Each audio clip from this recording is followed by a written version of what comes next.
My name is Olive Nathan. It's always a pleasure to have you on board, dear viewers. Now let's kick off today's edition. On Monday in Geneva, Switzerland, Rwanda chaired a high-level meeting to mark the 25th anniversary of the signing of the Durban Declaration, which aims to eradicate hate speech and discrimination worldwide.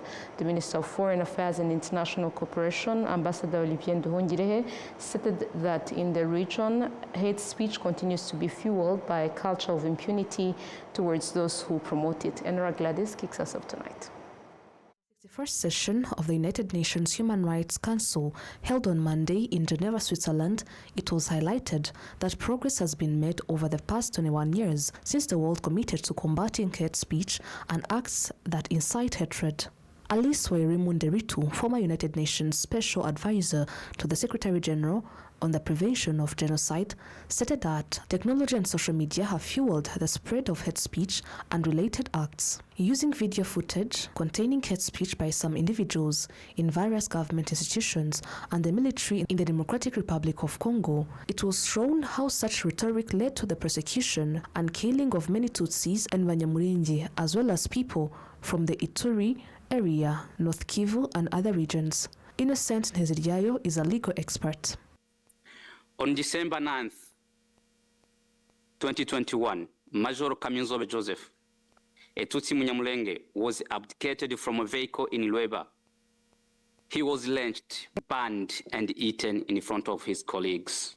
June 18, 2022, a Munyamulenge farmer, Tayowergwa, in Kalima, was stoned, burned, and publicly cannibalized on camera. 17/2024, Officer Sabandore was beaten and burned alive in Goma. The Hema community in Ituri suffered the same fate of violence as the Tutsi Banyamulenge. These acts were followed by the destruction of Tutsi Banyamulenge villages, the looting of their cattle, and the blockade using drones with the intention of wiping the Tutsi and Banyamulenge from the map of the DRC. Despite this repeat hate speech, region court and the international court, as well as many human rights organizations, has largely remained silent. Meanwhile, the Tutsi and the Banyamulenge communities, Congolese, continue to suffer. This silence is deeply concerning. Many countries in the region, including the DRC, have strong laws prohibiting hate speech. The problem is not absence of legal framework. The problem is lack of enforcement, often driven by political interest and poor governance. The Durban Declaration was signed in 2001. At the time, the world committed to confronting hate speech, discrimination, and other acts that fuel discrimination and human rights violations. Alice Wairimu, former United Nations Special Advisor to the Secretary General on the prevention of genocide, stated that Rwanda has taken measures to address all factors that incite such acts. The Minister of Justice and Attorney General, Dr. Emmanuel Ugirashebuja, emphasized that this has been made possible through the laws, strategies, and policies put in place by the country. Rwanda has a very strong stance against hate speech and genocide-related rhetoric because of our history, but also because of the international obligations that we subscribe to, such as the Durban Declaration and Program of Action. As has been said, the 1994 genocide against the Tutsi claimed lives of over 1 million people in just 100 days, fueled in large part by propaganda and hate speech that was spread through media outlets like radio. You all know about RTLM and Kangura, which was a newspaper that spread hate speech. This tragic experience shaped Rwanda's legal and social framework today. Rwanda has laws criminalizing genocide ideology, denial, and hate speech. These laws are designed to prevent any rhetoric that could incite division of violence. Hate speech is not just about offensive words. It is always a precursor to violence when it dehumanizes or targets groups, as has been said by the previous speakers, with very concrete examples. genocide, including the genocide against the Tutsi, is never a spontaneous event, as is always defined by many people. There are many other conditioned precedents that lead to violence, which the worst of it is genocide, including hate speech, of course, and ideology, genocide ideology. Meanwhile, Rwanda's Minister of Foreign Affairs and International Cooperation, Ambassador Olivier Nduhungirehe, stated that the urgent priority in combating hate speech is not only to identify its warning signs, but also to take swift action to punish it. 25 years after the adoption of the Durban Declaration and Program of Action, incitement to discrimination and violence remains widespread and in many contexts is tolerated or exploited by political actors. Despite the creation of this important declaration and normative framework, hate speech continues to resurface as a recurrent driver of instability and conflict, and this should alarm us all. The Great Lakes region offers a stark reminder. Genocidal ideology and hate speech did not disappear after 1994. It was reorganized and found a new fertile ground in Eastern DRC. The continued presence of the FDLR, genocidal militia, a UN-sanctioned armed group created by the perpetrators of the 1994 genocide against the Tutsi, illustrates how impunity allows violent ideologies to persist and spill across generations. The meeting also highlighted the existing gaps in the implementation of commitments made to combat and eradicate hate speech, as well as efforts undertaken by countries, international organizations, and other stakeholders to address the issue. Participants called for the adoption of specific and additional coordinated measures involving all sectors to eliminate this problem. Moving ahead to other matters, the president of the Chartered Institute of Arbitrators, Cesar Pereira, has commended Rwanda's strong commitment to promoting alternative dispute resolution as an effective tool for delivering timely and accessible justice to citizens. We do have details. During his one-day visit to Rwanda, the president of the Chartered Institute of Arbitrators, Mr. Cesar Pereira, held discussions with the president of the Supreme Court, Honorable Domitille Mukanaganzwa. He commended the remarkable progress the country has made in strengthening policies and mechanisms that encourage the resolution of disputes outside traditional court processes. I was also very pleased to hear from members of the arbitral community and from members of the Bar Association, including the Batonier, how lawyers in Rwanda are engaged in alternative dispute resolution and how they are prepared to offer services related to arbitration here locally. Kigali International Arbitration Center has been working for about 12 or 13 years. It's one of the most one of the oldest, actually, arbitral institutions in Africa. It's recognized internationally, and the branch, the Chartered Institute of Arbitrators branch that was created here has already grown and even participated in training of arbitrators internationally, even outside of Rwanda.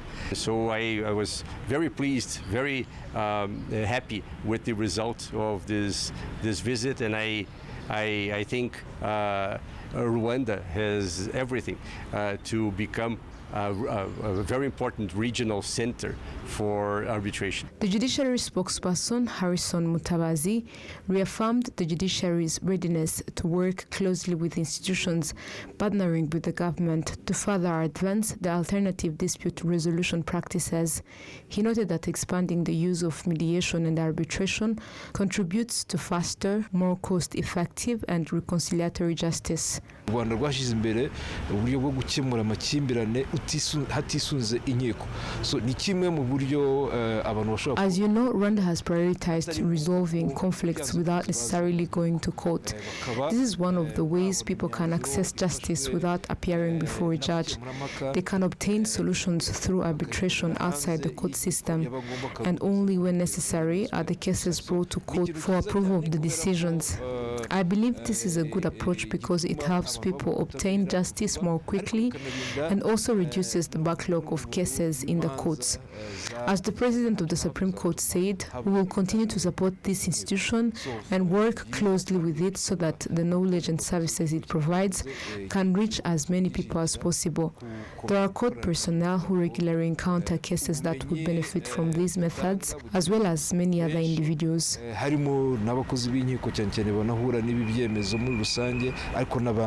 Rwanda continues to strengthen its justice sector through wide-ranging reforms, including the implementation of the criminal justice policy and the alternative dispute resolution policy.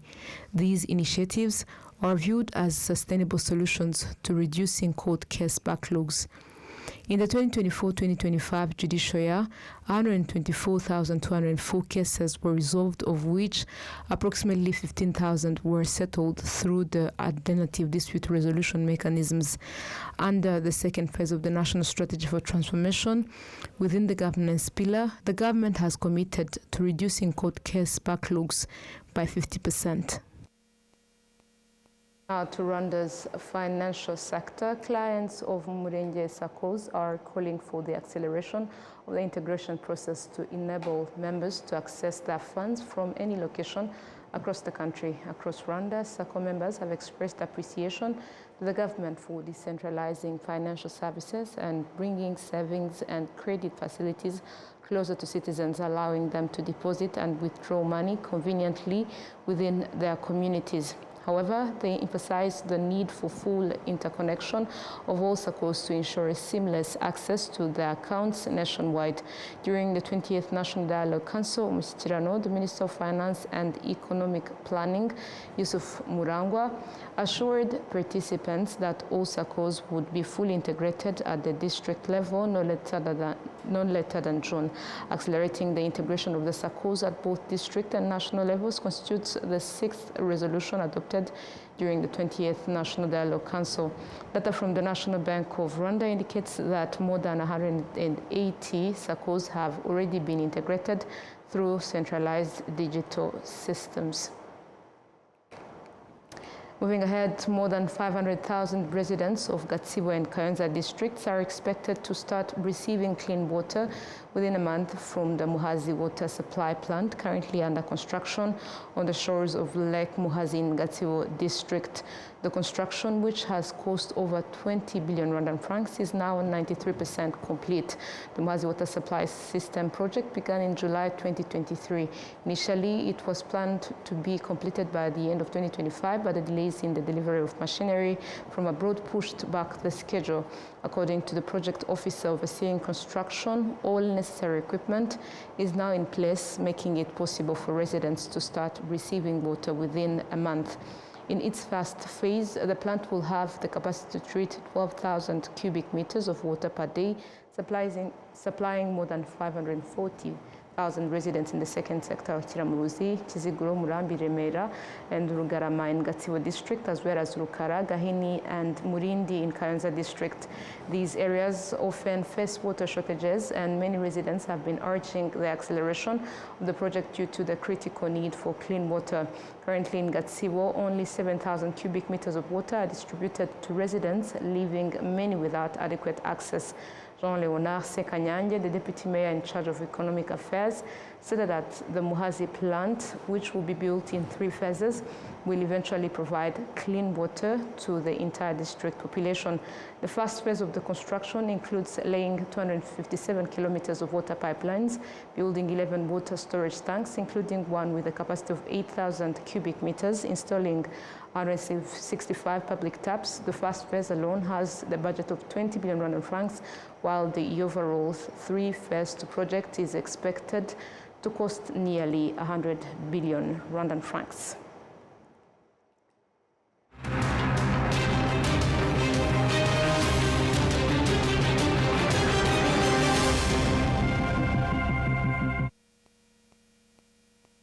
sport-related matters, the 21-year-old Paul Marti Soriano claimed victory in Stage 2 of the 2026 Tour du Rwanda, covering the Nyamata-Huye route. Within this win, he also took the yellow jersey awarded to the overall race leader, overtaking Israeli rider Aaron Itamar, his teammate at the NSN development team. Nora Gladys has more on this. The riders covered the Nyamata, Kibugabuga, Rwabusuru, Nyanza, Huye route on Stage 2, totaling 134.6 kilometers. Early in the race, 5 riders, German Heidmann Miguel, Eric Hundabera, Team Rwanda, Mike Uwiduhaye, Benediction Ban-Africa team, and Martins Lames Bruno and Susa Silva Gabriel dominated the first kilometers, reaching Ruhuha in Bugesera district ahead of the peloton. Heidmann collected the first sprint points and earned 3 bonus seconds designed to reward aggressive racing. Erasmus Alexander gained 2 bonus seconds, while Martins Bruno received 1. These bonus seconds are added after each stage and increase the riders' chances in the overall classification. By the 65-kilometer mark, Heidmann Miguel, Martins Lemes Bruno, and Erasmus Alexander were still leading, holding a 150 gap over the chasing group. Heidmann also secured the first king of the mountain points at Nyamiyaga. In the final 20 kilometers, the leading trio began to feel the pressure approaching Huye, where the Rwanda National Heritage Site lies. In a decisive sprint to the Huye finish line, Paul Marti Soriano surged ahead, claiming stage victory and the yellow jersey. He completed the stage in 3 hours, 10 minutes and 9 seconds. Yeah, I'm really happy about this win and about how is the team in these first 2 stages. We have an amazing team for all type of rides. So yeah, I'm really happy. Like we have 2 wins after 2 of the teams. So yeah, we are an amazing team. Yeah, for sure we're gonna try. No, I hope to keep it. It's a long way until the finish, and they are coming really hard stages. Tomorrow, after tomorrow, they are hard stages, so we're gonna go day by day, and yeah. Just the last climb and the last kilometer was really hard, but yeah, the other part of the climb, the team protected really well, like the breakaway and the pace through the climbs in the middle of the race. So yeah, I will say this final. Marti Soriano noted that although the stage was challenging, due to multiple climbs, he and his team are prepared to defend the yellow jersey in the coming stages. On Stage 3, riders will depart from Huye and head to Rusizi district, covering a distance of 147 kilometers. Still on this renowned cycling race, Rusizi residents, particularly investors in the hospitality sector, motorcycle taxi operators and various traders say they are fully prepared to welcome the Tour du Rwanda cycling race, where riders will depart from Huye and head to Rusizi district tomorrow on the 24th of February 2026. They believe the event will significantly increase visitor numbers and provide a boost to local businesses. Preparations are already evident across Rusizi town, where hotels and guest houses have begun accommodating guests, especially race officials and organizers. Hospitality sector investors note that the Tour du Rwanda presents a valuable opportunity to attract a large number of customers within a short period, thereby increasing revenues. The town of Kamembe will host the finish line for Stage 3 of the race, which will start in Huye districts, as said before. Other service providers in the town also report that they are ready to handle the anticipated influx of spectators and visitors coming to follow the competition. Rusizi District Mayor Fanuel Sindaihewa said that local authorities have taken all necessary measures to ensure the smooth running of the event when it reaches the district. He added that the race also offers an excellent opportunity to promote and showcase Rusizi's tourism and investment potential. This year marks the 18th edition of the Tour du Rwanda since it gained international status. Notably, this year's edition will be the second largest in the race history, covering a total of distance of 993 kilometers after the 223 edition, which spanned 1,129 kilometers. Now, back still on local matters, on the education sector, the Ministry of Education, through the National Examination and School Inspection Authority, held a consultative meeting with education stakeholders to discuss the program for international student assessment PISA. The meeting aimed to exchange ideas and prepare for Rwanda's participation in this global student assessment initiative.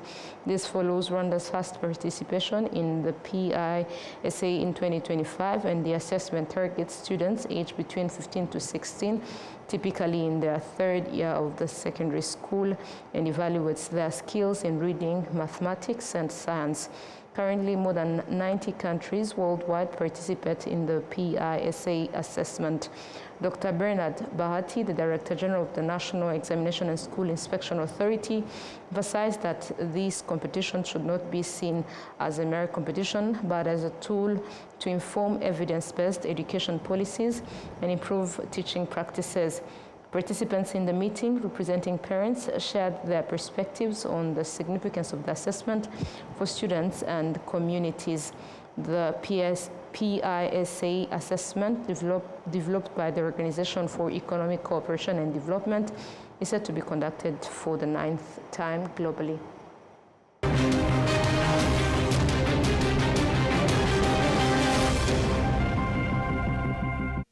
And this marks the end of tonight's bulletin. Thank you, dear viewers, for staying with us for this edition.